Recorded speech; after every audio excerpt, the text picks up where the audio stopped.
Hello and welcome back to another video. I figured I would continue the series on tutorials for the custom worlds. I had a user Generosity that had some questions and I'm going to be answering those questions today. So the first thing that I wanted to go over was the fact that you can actually add dimensions again and get to them by using the commands that we used before.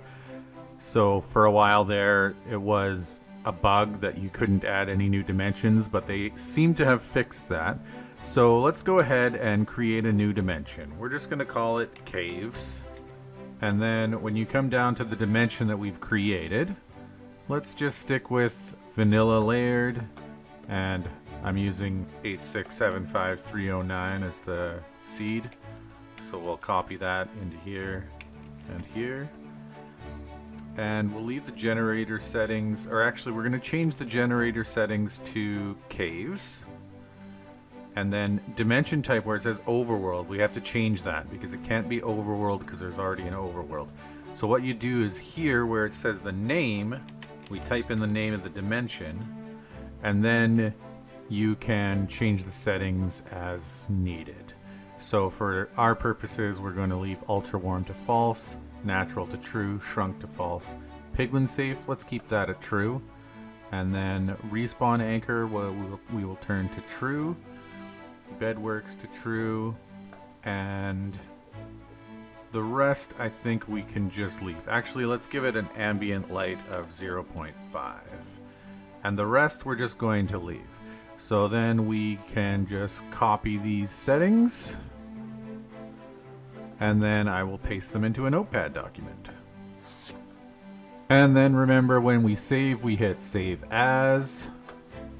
In the custom generations folder, we're going to type caves.json and change the type to all files, and then save. Okay, and then we are back here in Minecraft. So we are just going to create that new world. Caves. And creative mode just to make things easier. And we are going to import the cave settings. And again, it'll say that these features are going to stop working one day, so just say yes. And then we are going to create the world.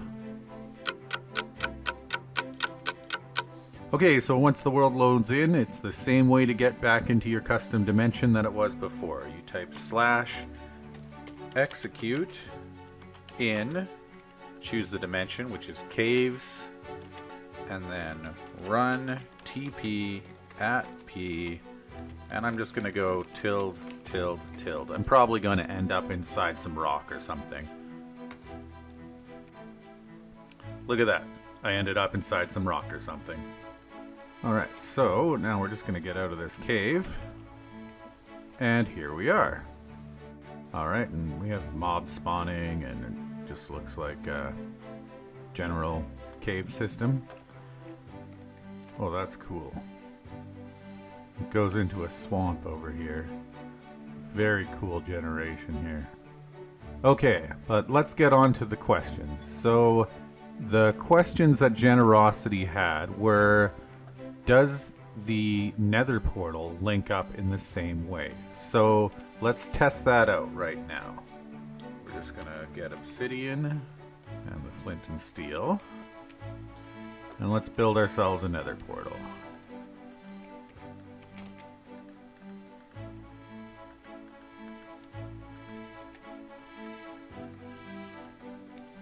Alright, so here we have our standard Nether portal.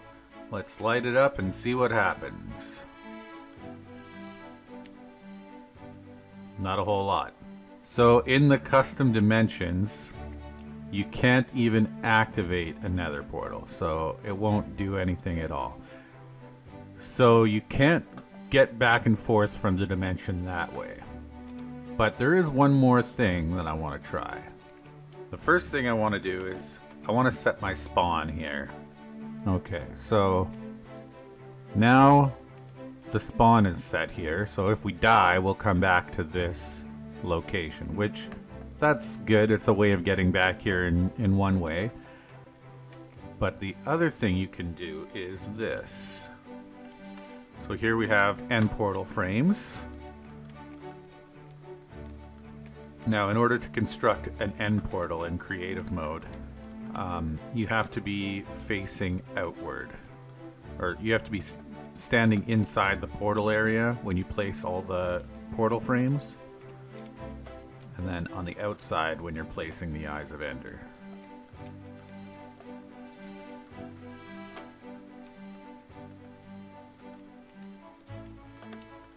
And the final one. So you'll see that the end portals do actually work. Now, if you were to mess with the settings a little bit more and make it so that strongholds generated in a world like this, you could potentially get an end portal that generates inside here. So once you got to this dimension, you would be able to make it so that the end portal generates here, and you could fill it in and you could get to the end. So I haven't messed with anything in the end here, it's just a normal end, but I'm just going to kill the Ender Dragon.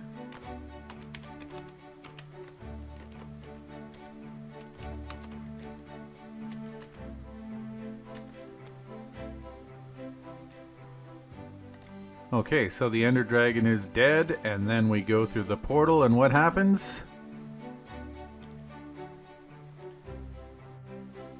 We wind up at the bed that we set our spawn at. So once you get here the first time, you can set your spawn here, and then when you come out of the end, you will come here. Of course, you'd never be able to change your spawn, but it's a little workaround that you can use for now. So do nether portals work in the custom dimensions? They do not. Do end portals work in the custom dimensions? They do.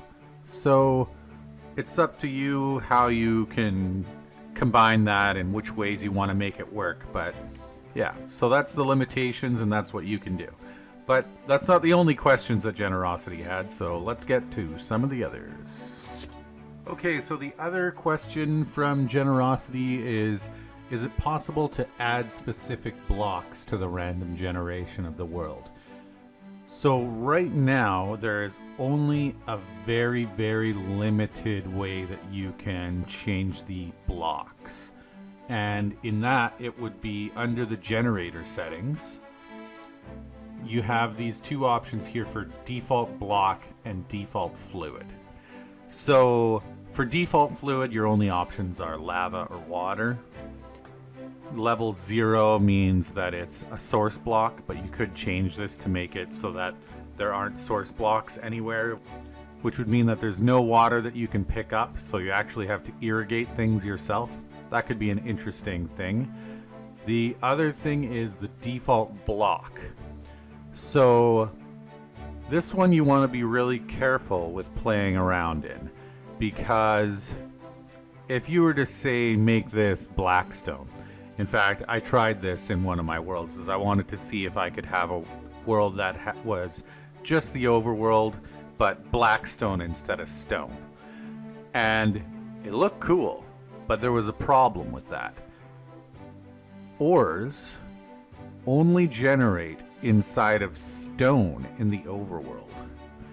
And in the nether, ancient debris and nether gold, they only generate inside of netherrack. So if you change your default block, say you change it to blackstone in the overworld, it's going to be just blackstone beneath the surface from the top to the bottom. There'll be 0 coal, 0 iron, 0 diamonds, nothing. It'll only generate the blackstone, and nothing else will generate within the blackstone, because the ores need stone in order to generate properly. And same within the nether, the ancient debris and the nether gold, it needs netherrack to generate, otherwise it won't generate. So in a way you could create a world where instead of stone, it's all diamond ore, right? You simply change the default block to diamond ore. But then there will be no iron and no coal and nothing else but diamond ore below the dirt or whatever's on the surface. So in a way you can mess with the blocks a little bit, but you can't say make Blackstone randomly generate within the overworld. All you can do is change what the default block is, and then that's going to have massive implications as to what else is going to generate in that dimension.